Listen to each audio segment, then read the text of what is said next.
The studio lights at Fox News blazed down on the stage as the cameras rolled. The episode had been advertised all week as a special debate between conservative firebrand Mark Levin and outspoken Democratic Congresswoman Jasmine Crockett. Viewers across the nation tuned in with eager anticipation, knowing that when these two sharp-tongued figures clashed, sparks were guaranteed to fly.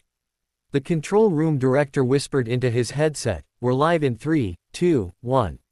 Mark Levin, known for his booming voice and razor-sharp critiques, leaned forward at the table, already looking impatient. His glasses rested on the tip of his nose, his notes stacked neatly beside him. Across from him, Jasmine Crockett sat calm, her signature confidence radiating through her poised smile.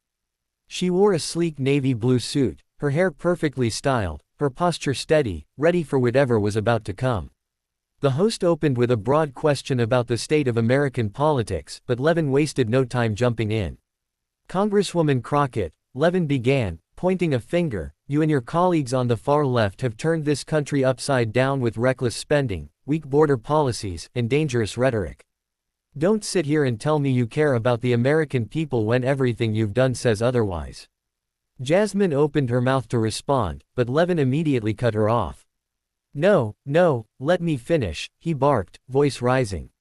"You want to lecture us about democracy while your party weapons government agencies against its opponents. That's the real threat to freedom." The audience shifted in their seats, murmurs spreading. Crockett kept her composure. When she finally spoke, her voice was calm, deliberate. "Mr. Levin, I understand you have strong feelings. But if you want to have an honest conversation, you might want to let me finish a sentence." The crowd chuckled lightly, but Levin pressed on, unwilling to yield. "Don't play that game with me," he snapped. "I've been doing this longer than you've been in politics. The facts are on my side, not your sound bites." Again, Jasmine began to reply, and again, Levin thundered over her words. "You voted for trillions in spending.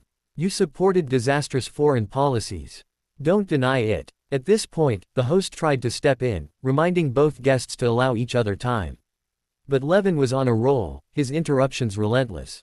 Each time Crockett opened her mouth, his booming voice drowned her out.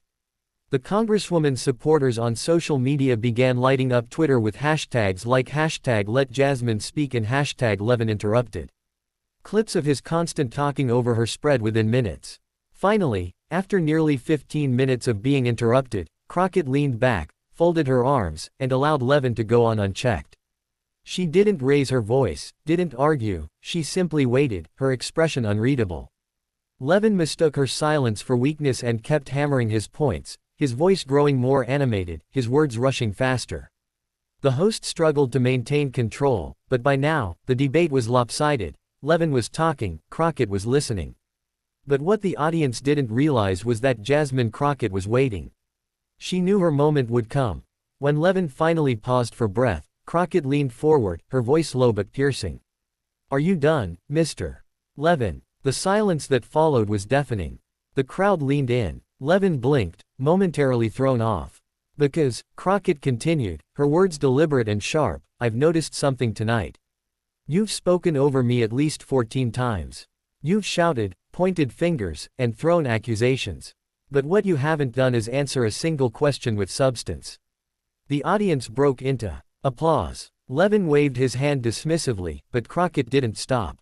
"You see, Mark, interruptions might work in a radio studio where you control the mic. They might even work when you're talking to people who are afraid of you. But they don't work here. Because the American people can see through noise. And when the shouting ends, all that's left is truth." Levin tried to interject again, but this time Crockett raised her voice slightly, not shouting, but commanding.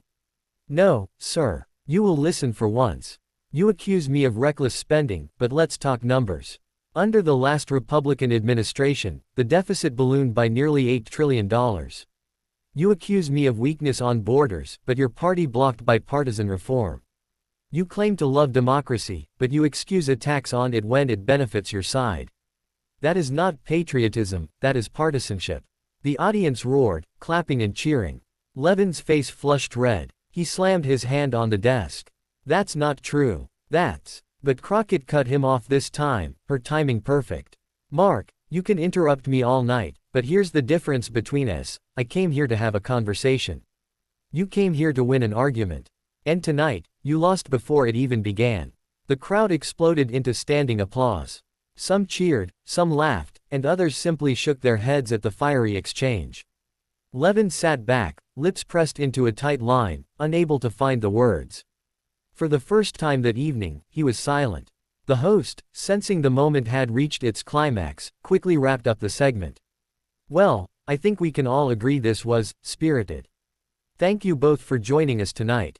But as the cameras panned out, the final image viewers saw was Jasmine Crockett sitting calm, collected, and smiling, while Mark Levin sat seething in silence. By the next morning, the clip had gone viral. Headlines blared: "Crockett silences Levin after repeated interruptions. Final line ends debate, Levin left speechless." Hashtag Let Jasmine Speak becomes top trend after heated exchange. For days, the moment was replayed across networks, podcasts, and social media feeds. And though Levin would return to his shows insisting he wasn't defeated, those who had watched live knew the truth. Jasmine Crockett's final line had ended the conversation forever.